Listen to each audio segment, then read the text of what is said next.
We heard about Lean through NC State. We discovered they had a program where they would come into state agencies or private sector companies to introduce Lean methodologies and what that meant to companies and how it could improve operations. Lean training came about as a way to look at our production process and improve it, make it better.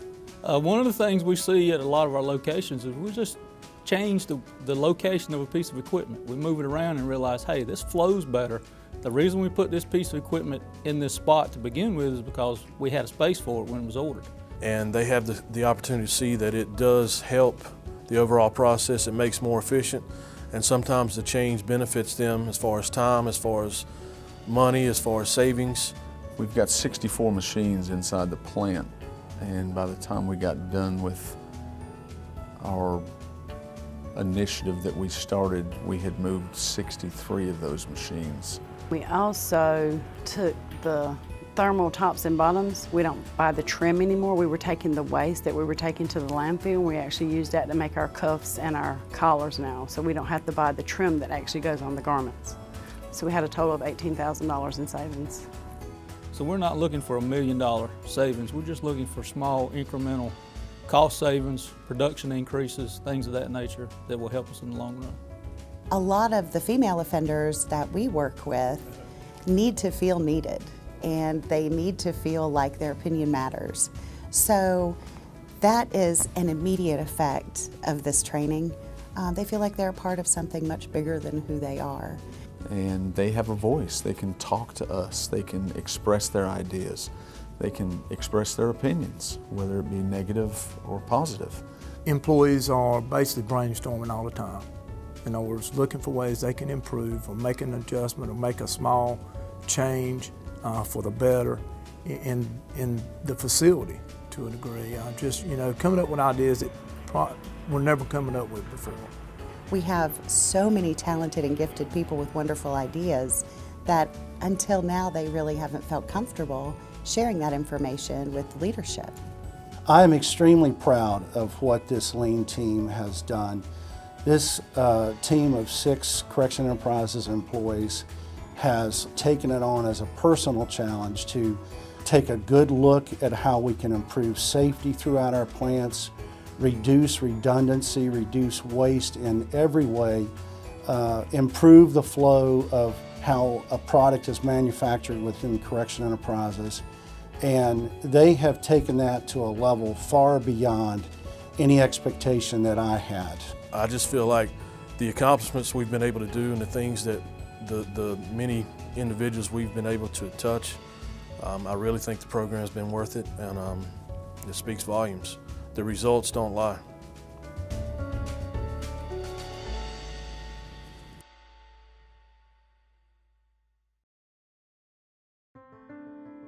My name is Michelle Bryant, and I am a substance abuse counselor here at NCCIW.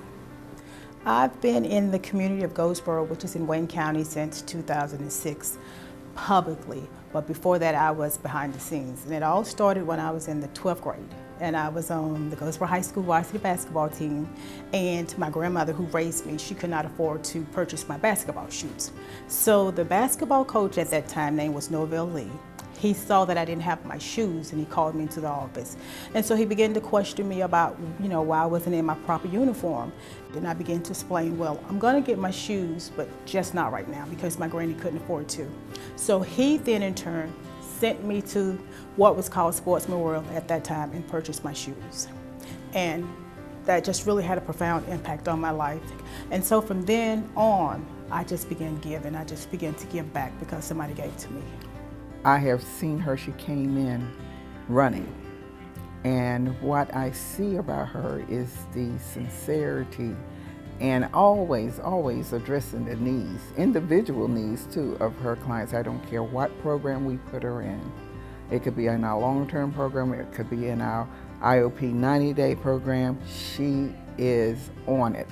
The very first program I done was the All-Star basketball game. So what we did was we brought in Seymour Johnson because that is home of Seymour Johnson Air Force Base. So I wanted to get Seymour Johnson more into the community. So we did a basketball game. So it was Team Wayne County versus Team Seymour Johnson, and everybody loved it. Everything I do is geared about family, it's fun, and to give the youth a different perspective. And she's going here and she's doing this, and she says, I gotta do this. And then I was like, where does this lady get this energy? And it's the same as she does here. So no, I am not surprised that Miss Bryant got this award. It's a well-deserved award to acknowledge what she has done here as well as out there. What I've learned is when you're passionate about something, you'll make time for it. So for me, it's just, again, it's just a natural thing to do. And I'll be 80, 90 years old, still trying to put together a service.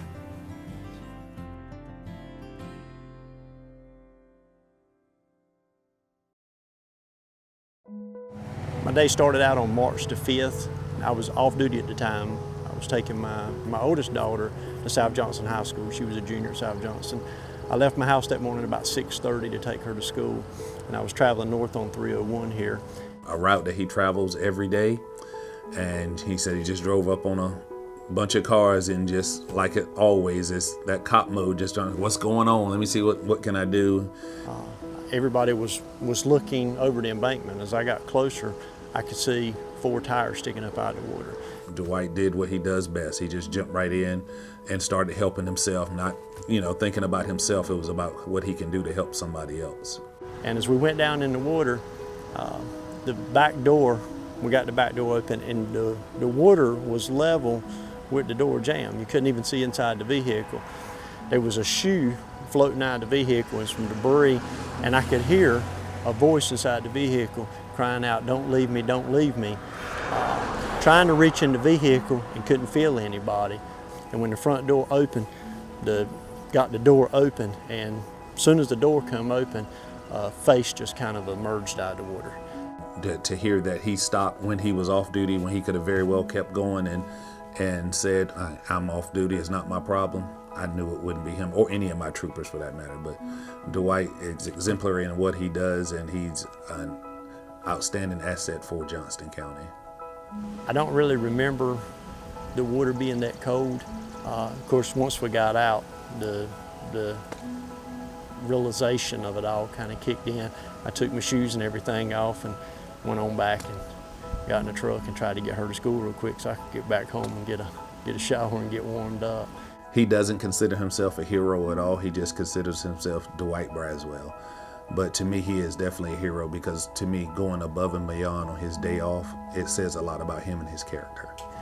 When you see it, all you do is realize somebody needs help. And it doesn't matter if you're working or if you're off. It doesn't matter if you're a trooper, or it doesn't matter who you are. If somebody needs help, we all have a responsibility to look after each other.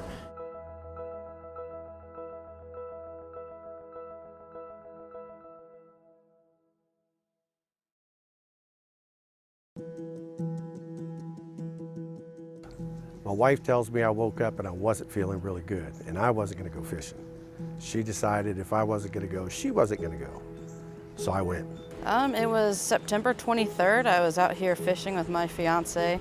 It was a beautiful day. We were catching fish literally 2 at a time on our hooks. I mean, it was a great day to be fishing. Everything seemed to be okay, I thought, and I've been told that some guys came up and talked to me, and they said that I really didn't seem right for some reason. Went up and laid down on my little recliner under my big umbrella at the end of the pier. Right after that, he said he turned around and looked at me, and I was shaking and turning purple. All of a sudden, we heard a commotion at the very end of the pier. We both kind of looked that way. People were running that way, so we just left our poles in the water. When we got down there, we saw a man lying with his back on the pier. He was literally blue in the face. And it wasn't hard to imagine that Megan was one of the first ones to respond and attempt to help this gentleman. That's just her nature. She's going to get involved and help out whenever and wherever she can. So my fiance got on the ground and she literally started doing compressions on him. So I started counting aloud, the compressions out loud. She got tired at that point, so I switched out with her and continued the compressions. They said that there's a valve in the heart that fluttered through the heart. So it's not a bad valve, it's actually a soft heart muscle. And it could have been from the heat of the day, it could have just been tired. And the CPR actually pushed the valve back through. Ironically enough, 4 days prior to this, I had actually recertified through the state of North Carolina in my CPR training. So this happened on the 23rd of September. On the 19th of September, I had gone through my yearly recertification in CPR. Everything she did definitely saved my life. I've had 3 doctors tell me I'm a miracle, and it wasn't me, it was them. So it's really great to hear that she's going to be recognized for what she did, for doing a good deed, and that's Megan. If you know Megan, she's going to do what's right. I don't think I was a hero, no. I was just doing what I was trained to do and what my instincts kicked in and told me to do.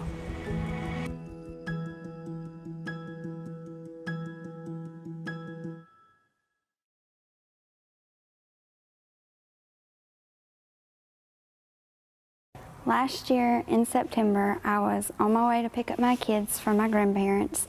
I was about 2 minutes away when a gentleman in another car didn't see his line of traffic stopping, and so he swerved into my lane and hit me head on. We were going approximately 50 miles per hour. My car was really bad, torn up, and when I went to get out, I stepped down on my ankle and realized that something was wrong. When I looked down, I could see my bone, I could see everything going on down there, and I realized that I was in a world of trouble. So I got back in my car and I could hear people starting to yell, "Get her out, her car's on fire." And that's when I saw Corey come up.